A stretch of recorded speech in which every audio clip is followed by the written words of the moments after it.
Halo guys, back to Pojok Forensik. Yes, hari ini kita balik lagi. Udah lama banget kayaknya kita nggak ngobrol-ngobrol ya. Sibuk. Oke. Sebelum kita mulai untuk podcast kita hari ini, aku sapa dulu nih. Jadi kita sapa dulu ahli forensik di Indonesia. Polisi wanita pertama menjadi ahli forensik, mami kita bareng, mami forensikers. Oke. Kita sapa dulu Mami Hastri. Selamat siang, Dr. Nila. Selamat siang. Host yang terkeren. Amin. Keren dan kece guys, dan ikut-ikut Mami. Mami, gimana hari ini kabarnya? Tadi dulu, Mami ngajak dua mahasiswa. Oh, ya calon ampun. dokter. Ya. Ini kita nggak sendiri Mami. Iya. Ya ampun. Ada dua adik calon dokter ya. Iya. Welcome loh tuh Jungle. Iya, Emang enak jadi dokter. Dari Fakultas Kedokteran Ukrida. Dari Fakultas Kedokteran Ukrida ya hari ini Iya. Mami ya. Siapa? Sherly sama Andino. Andino. Iya. Masih bujang dua. Oke, jadi hari ini teman-teman rame ya Pojok Forensik. Jadi nggak hanya kita berdua karena biasanya cuma Nila sama Mami Hastri, tapi hari ini juga ditemani sama dua adik calon dokter yang masih single ya. Nanti sosmednya akan ditaruh di kolom komentar. Jadi kalau mau nge-add boleh nih sama Mbak Sherly Iya. sama Mas Andino. Andino. Oke. Hari ini kabarnya semuanya gimana? Dari Ibu dulu, kabarnya gimana? Sehat, seneng, happy, ya terus persiapan HUT Bayangkara ke-76. Bayangkara ke-76 ya. Nanti kita next tuh untuk tanggal 1 itu ya. Iya, Nanti betul. live untuk kegiatannya juga akan di-share di podcastnya Ibu pasti Iya, ya. pastilah. Pastilah. Terus kalau Mbak sama Masnya ini gimana? Pacaran ya jangan-jangan? Aduh, ya? enggak. Oh, Adik-adik. Enggak, sehat, baik, deg-degan. Oh, saya baik deg-degan. Karena hari ini for your information ya teman-teman, hari ini mereka berdua itu selain gabung di podcastnya Ibu, mereka juga mau ujian secara live di podcastnya Ibu. Keren nggak? Satu-satunya penguji dokter forensik yang kayak gini ya hanya Ibu. Oke, gimana? Semangat loh. Ya, Semangat. Oke, Ibu. Ya. Hari ini kita ngobrol santai aja ya. Ya, santai aja. Kasus-kasus lama, Kasus-kasus baru. lama baru gitu ya. Ibu boleh diceritain nggak ke Nila nih, kedua adik dokter muda sama netizen yang ada di rumah, kasus-kasus apa Ibu yang spesial yang selama ini yang Ibu pernah temui selama menjadi seorang forensikers atau dokter forensik yang berhubungan sama jenazah-jenazah yang tidak sesuai dengan textbook. Karena biasanya ada beberapa jenazah yang tidak mengalami pembusukan, ditemukan masih bagus, tidak ada luka, padahal teman-teman sudah mengalami kejadian yang luar biasa, mungkin sudah tenggelam, terbakar atau bagaimana. Nah itu mungkin bisa di-share ke kita Ibu. Ya, ini pengetahuan juga. Saya itu sebenarnya ngajar, tapi karena sibuk nggak sempet ngajar, mereka langsung diuji. Oke, siap. Betul. Lah, jadi kasus-kasus di dunia kedokteran forensik itu memang kadang dan beberapa kasus menonjol tidak sesuai dengan teori. Misalnya kasus tenggelamnya kapal penumpang yang antemortemnya kita dapat nih data sebelum mereka meninggal atau hilang. Ternyata setelah ditunggu 1 bulan tidak ketemu jenazahnya kemana. Padahal menurut teori, misalnya kasus tenggelamnya kapal di Danau Toba, ya kan, di Pulau Samosir, dengan penumpang segitu banyak dan tenggelam, proses pembusukan berjalan, apalagi di air danau ya, itu lebih cepat kan.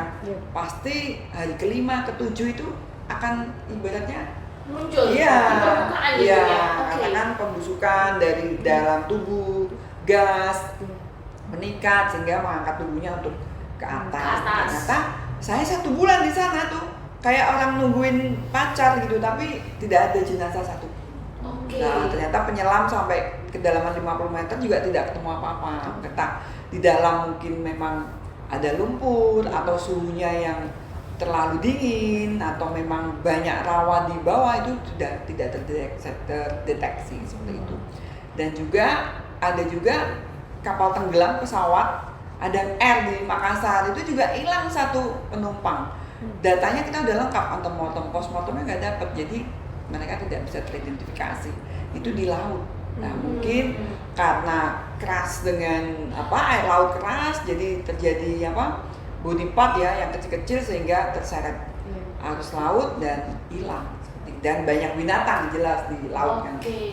Ikan dimakan ikan bisa jadi kan. Karena udah potongan-potongan seperti itu. Tanya dulu nih, coba kalau tenggelam, kalau di danau gimana ceritanya? Di air tawar, tenggelam. Tenggelam di air tawar. Definisi tenggelam deh. Kalau untuk definisi tenggelam sendiri, tenggelam itu merupakan akibat dari terbenamnya seluruh tubuh atau sebagian tubuh ke dalam cairan yang terutama cairannya itu karena air. Jadi airnya itu masuk ke dalam paru-paru yang menyebabkan seseorang itu bisa sesak, terus bisa menyebabkan kematian karena sesak. Ya. Dan memang kita sebagai dokter forensik itu kalau kasus tenggelam tuh kita harus buktikan dia itu tenggelamnya karena accident kah, karena memang pembunuhan kah, atau memang dia bunuh diri. Nah itu kuncinya di situ. Jadi kan tidak semua kasus tenggelam mungkin karena accident kan. Jadi kan penyidik juga harus tahu olah TKP yang baik dan benar seperti apa. Dan kita harus membuktikan itu semua, karena tanpa pembuktian dari kedokteran forensik penyidik tidak akan bisa menyimpulkan dia meninggal wajar atau tidak wajar di air itu. Termasuk juga kasus tenggelam yang lain ya, atau tidak tenggelam. Mungkin saya punya kasus nih yang aneh dan nyata pasti. Jadi di daerah dingin pegunungan ya. Contohnya di mana Ibu pernah nemuin kasusnya? Di Dieng. Ya. Di Dieng teman-teman. Dieng kan tahu sendiri dingin kan. Udah pernah ke Dieng belum? Belum. Dia bukan orang Semarang. Iman juga belum pernah. Nanti kita ke Dieng bareng. Jadi di Dieng itu kan dia meninggal karena diracun sama suaminya. Lah kita harus membuktikan, dan karena kasus itu kan belum selesai. Lah suaminya nggak bisa dipenjara dong, karena kan nggak terbukti meracun istrinya. Betul.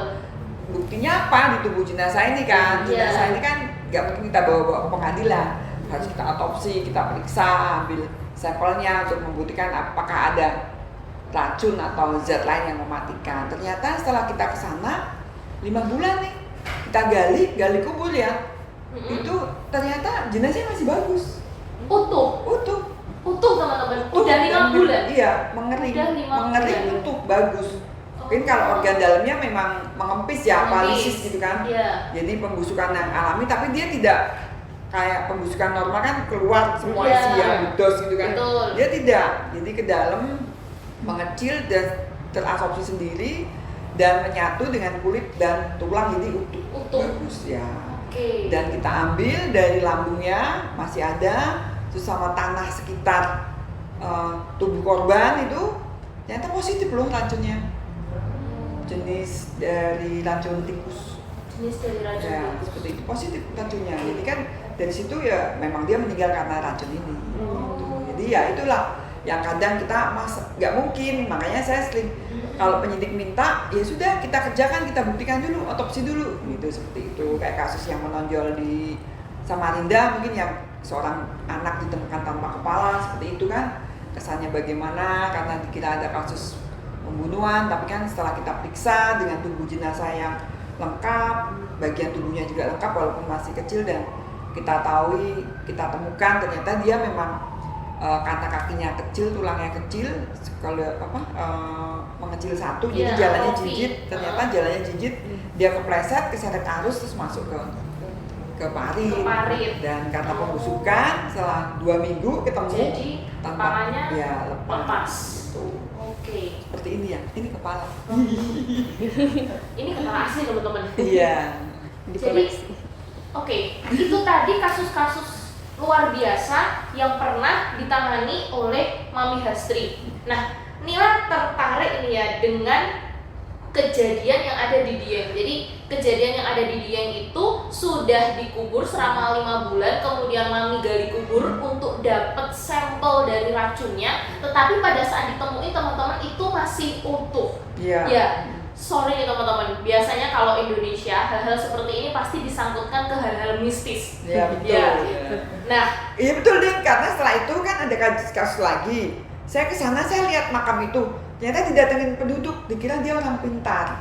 Karena langsung rame dikira itu jenazahnya bagus dan Bagus? ya Oh. dikira jadi katanya sih diziarahi tuh. Diziarahi. Oh, Nah, itu fenomena yang ada di negara kita sekarang. Tapi sebenarnya Mami, kalau dari segi forensik, ya dari segi forensik keilmiahan sains nih, kita semua di sini dokter dan calon dokter. Apakah ada penyebab kenapa jenazah tersebut itu tidak mengalami pembusukan seperti orang normal pada lainnya? Jawab dia, yang jawab. Oke, yang jawab berarti adik ada koas. Oke, ada dokter gimana, muda ini. Gimana? Ya, gimana pertanyaannya? Ayo jawab. Gak apa-apa karena tadi suhu. Oh iya, bisa terjadi karena suhu, Mm-mm. suhu udara, terus karena bakteri-bakteri dok. Ya, terus faktor tubuhnya. Faktor tubuhnya sendiri. Gitu. Tubuhnya kan mengalami pembusukan itu kan tidak semua orang berbeda. Iya. Dia sakit, ya kan? Mm. Dia gemuk, kan? Ada Dia juga. kurus, berbeda kan? Terus apa lagi? Terus Penyakit, ya kan? Usia itu pengaruh. Jadi satu kesatuan mempengaruhi proses pembusukan di tubuh jenazah. Jenazah. Hmm. Oke. Mami, berarti kalau misalnya itu tadi kan di darat ya, dia jadi kita umpamakan begini, orang tenggelam itu seperti terkubur di air. Betul. Orang yang terkubur di darat itu memang dia dalam keadaan burying atau Iya, terkubur. terkubur. Nah, apakah terdapat perbedaan faktor lingkungan seorang jenazah ini apabila dia tenggelam di air dengan tenggelam di darat atau terkubur? Terkubur. Beda memang. Beda. Lebih cepat pembusukan di mana yo? Di di darat. darat, Di darat. Lebih- Darat apa di air? di Di darat, darat. Di darat. Di atas darat. Iya. iya, Di atas apa di dalam darat? di Iya. atas darat, Darat. di atas Kenapa? darat dok. Kenapa nggak di air? Paling cepet. Balik lagi dok, tadi karena Iya. suhu Iya. lingkungan, Lebih cepat ya. iya lebih cepat. Kalau di air, Kalau di air, setahu saya air lebih cepat loh. Kenapa? Nah yuk, mana teorinya coba? Lebih cepat busuk di mana? Air apa di darat? di Pak dia di air. Terus. Nah, terus. Jadi gimana Mami? Lebih cepat busuk di darat atau di air? Kalau secara teori di air, karena kan faktor apa ya mikroorganisme yang ada di air itu kan lebih banyak. ya, Oke. terus dia menyerang tubuhnya kan lebih cepat terendam, lebih basah gitu kan. Tapi ada juga yang di darat cepat itu tadi karena dia korban kekerasan, perdarahannya hebat, nah itu tuh lebih cepat Lebih busuk, cepat busuk ya. karena memang sudah ada kerusakan organ. Tuh, Oke. dan ada juga yang di darat ya, misalnya dibiarkan dia tetap tidak busuk, busuknya pelan dan tidak bau. Itu contohnya di mana? Di Trunyan. Di Trunyan. Ya, Oh, seperti di itu. Bali. Di Bali, Di Bali kan di ada Trunyan pohon. Bali. Ya, ada pohon Trunyan itu Ya. ya. Yang jenazahnya itu teman-teman kalau di Trunyan itu tinggal ditaruh gitu Ya. aja. Oh. Dan disertasi S3 saya ngambil sampel ini tengkorak-tengkorak seperti ini di Trunyan. Kamu udah pernah ke Trunyan belum? belum dong. Waduh, Kemana-mana saya ya. seminggu tinggal di Trunyan gitu kan, di kuburan seminggu loh. Soalnya ngambil sampel dan nungguin proses pembusukan. Kebetulan ada yang udah meninggal ditaruh, digeletakkan dan Iya. ya proses pembusukan alami, kulitnya memang kena panas, kena suhu, dia mengering, dia menyatu kulit dengan tulangnya Tulangnya. dan tidak bau karena itu ada dulu kan disebut pohon merunyan ya, Iya. merunyan jadi terunyan gitu loh, kayak kemenyan gitu Kayak kan ya. kemenyan. Itu Memang tidak ada bau. bekas. Tidak bau karena udaranya bersatu dengan dari jenazah ini. Jadi kita di situ deket gini nggak bau sama sekali. Gitu. Itulah fenomena yang di Indonesia alam ya. Dan juga setelah itu saya itu ngambil sampel di Trunyannya. Terus saya ke Toraja. Di Toraja pun digeletakkan di mana di goa-goa itu sampai karena tertutup ya gua itu Iya. kan kedap ya, Betul. nggak ada aliran udara toh. Terus itu juga tidak bau. sampai mengering sendiri, sampai alami gitu, sampai terus nanti setelah selesai ya yang mungkin teman-teman lihat di Toraja suka ada Iya. siap tulang-tulang. Betul, ada itu yang memang Di goa-goa. seperti di goa-goa Iya. itu jenazah-jenazahnya memang diletakkan di situ Ya saja. itu memang. dibiarkan aja, makanya nggak berbau juga. Itu karena hampa ya. Karena memang tidak ada sirkulasi udara yang ada di situ. Iya. Nah ini menarik teman-teman. Jadi tidak semua jenazah yang ditemukan dalam keadaan bagus dan tidak mengalami pembusukan itu bukan karena hal mistis atau karena faktor religi atau seperti apa, tapi memang dari teori memang ada seperti Iya, itu ya ada. Mami ya. Oke. Pengaruh alamnya. Pengaruh alamnya seperti itu. Nah, ini menarik Mami. Kemudian kalau misalnya jenazah yang tadi itu di darat, kalau jenazah itu tenggelam, apakah juga bisa pada saat dia muncul ke permukaan itu bisa utuh, Iya. padahal sudah berminggu-minggu atau bahkan berbulan-bulan, kemudian juga dalam keadaan yang tidak berbau? Apakah ada faktor seperti itu juga kalau di air? Karena ada juga. Kan kita nggak tahu nih air, ya mesti kalau di Indonesia mungkin air aliran sungai, danau itu kan berbeda suhunya Iya, ya. betul. Tapi kalau di luar negeri mungkin di daerah Eropa sana kan pegunungan itu sungai ada lah. Dalamnya saya yakin itu suhunya kayak es ya, kayak salju karena kan dia musim salju jadi es semua tuh aliran Oke. sungai itu. Dan ya saya yakin setiap hari pun di 5 meter ke bawah tuh pasti suhunya di bawah 5 derajat. Di bawah 5 derajat. Iya, karena kan Oke. memang selalu ada peringatan, warning, hati-hati berenang di sungai mungkin yang bekas es, bekas Glacier, ya, aliran- glacier seperti aliran itu. salju gitu Ya, ya. seperti itu kan selalu diingatkan karena Oh. suhu saya pikir sekuat apapun kita kalau tiba-tiba serangan kram kan juga gawat juga kan. Oh, oke.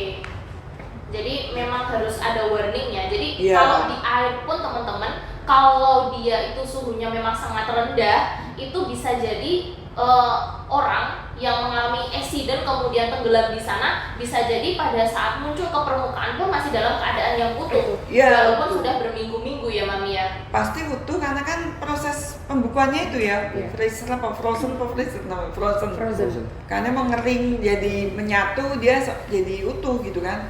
Dan setelah makanya setelah seminggu sampai 2 minggu itu memang kita harus ibaratnya pasti kadang bukan kadang pasti dia kadang pasti ketemu atau Pasti. bagaimana pasti ya. Pasti biasanya akan ketemu dan kemudian akan naik ke permukaan. Iya. Kalau secara teoritikal begitu ya Mami ya. Kecuali dia memang di sungai itu ada binatang Binatang buas. buas. Oh, oke. Di sungai Amazon nggak mungkin selamat. Iya. Kamu pernah berenang sana nggak? Tidak pernah. Di sungai Amazon itu kan dari ikan-ikannya aja Iya, sudah udah ikan serem. pemakan Iya. daging ya, piranha kayak gitu. Oke. Jadi itu hal-hal menarik yang bisa menambah pengetahuan kita, juga menambah pengetahuan saya sebagai dokter umum dan juga calon dokter yang ada di sini bahwa jenazah itu memiliki karakteristik masing-masing ya Mia. Iya, tergantung itu tadi faktor tubuhnya, lingkungannya, alamnya, ataupun ya keadaan waktu dia Meninggal. Oke. Ya, dia meninggal mungkin berenang dalam keadaan sehat, berarti kan bugar, Iya. bagus ya kan.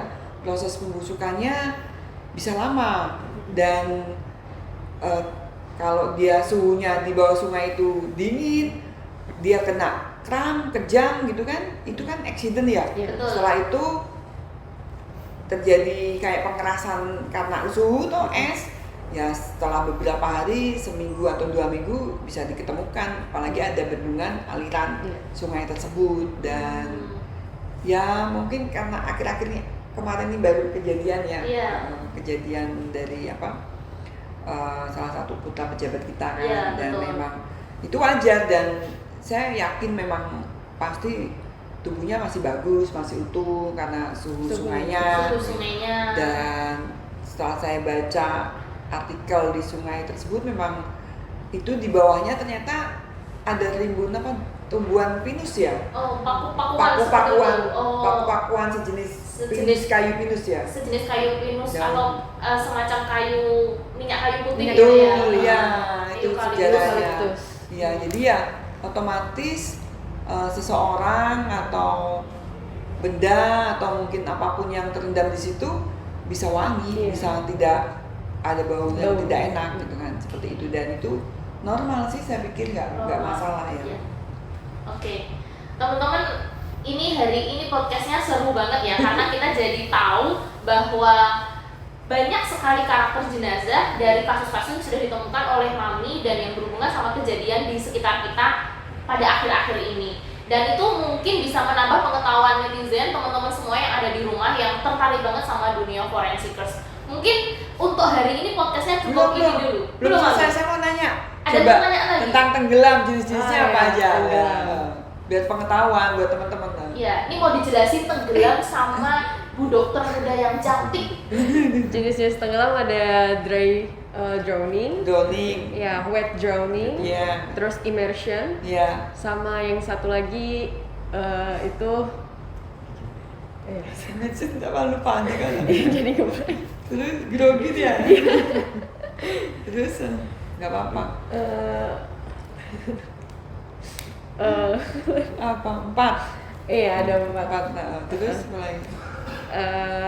Satu lagi itu aduh ngomong Aku yang lali gitu. Oh, ya. Mungkin netizen di rumah nanti kalau tahu jenis-jenis tenggelam bisa Ada 4. komen Satu lagi di apa? iya kolom betul, chat ada ya. 4. Yang terakhir tadi kamu ngomong apa? Drown.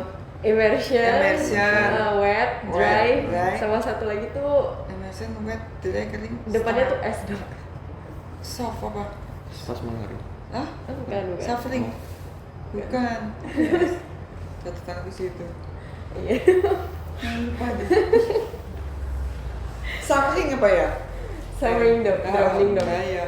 Terus apa lagi? Udah. Udah. Setelah jenis-jenis tenggelam, yang perlu teman-teman ketahui tentang tenggelam. Kalau ada kejadian tenggelam, apa ya? Yang perlu ciri-cirinya tubuh orang tenggelam.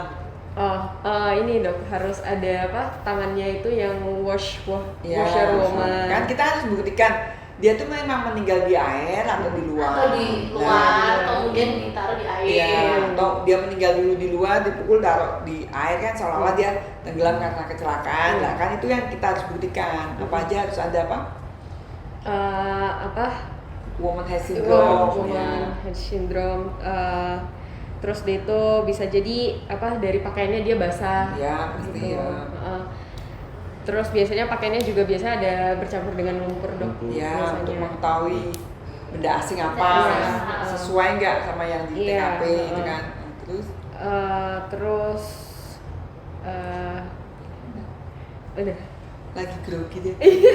Asik grogi. Ujian sambil live podcast gitu. Saya nggak bisa bayangin waktu dulu kalau saya koas seperti ini gitu ya. Pengalaman pertama. Terus ya. Iya. Terus mungkin apa lagi Bu yang mau dikulik tentang tenggelam? Ya kamu cobain, kamu bisa nggak? Apa lagi? Kamu belajar apa, Mang? Aldino apa sama? Andino. Andino. Iya. Belajar apa? Kalau untuk dari yang tenggelam itu dari pemeriksaan luarnya dok. Oh ya, Tenggelam. apa aja? Kalau untuk pemeriksaan luarnya itu penurunan dari suhu mayatnya. Biasanya penurunan suhunya itu dia berlangsung lebih cepat. Itu namanya algor mortis. Algor kalau- mortis ya. itu untuk mengetahui, Suhu dari mayatnya. ya tujuannya untuk tahu apa? Time of time death. of death, ya. Ya. Waktu. Terus? Terus Setelah itu? sama lebam mayatnya yang livor mortis. Ya. Itu biasanya untuk lebam mayat sendiri warnanya warna merah terang gitu. Untuk dari tenggelam. Terus dari Kalau baru tenggelam, kalau lama tenggelam, Kalau lama. warnanya udah hilang. Warnanya Iya, udah udah hilang, hilang. warnanya udah hilang. Ya udah ntar ujiannya nyambungnya grogi. Iya, di live soalnya. Sekali-sekali ujian live kan, belum tahu kan. Oke, ada Oke. lagi hostnya. Jadi itu tadi teman-teman informasi tentang tenggelam yang sudah disebutkan. Ada beberapa jenis tenggelam. Jadi ada wet drowning, itu kalau tenggelamnya basah, kemudian ada dry drowning, kemudian ada immersion. Jadi itu ada beberapa jenis tenggelam yang mungkin sekarang lagi hits banyak diperbincangkan gitu. Tapi yang paling penting jangan tenggelam dengan cinta kalian, oke? Gitu ya. Mungkin itu saja yang untuk podcast kali ini ya Mami ya. Iya. Ya, semuanya tetap stay tune, comment, like,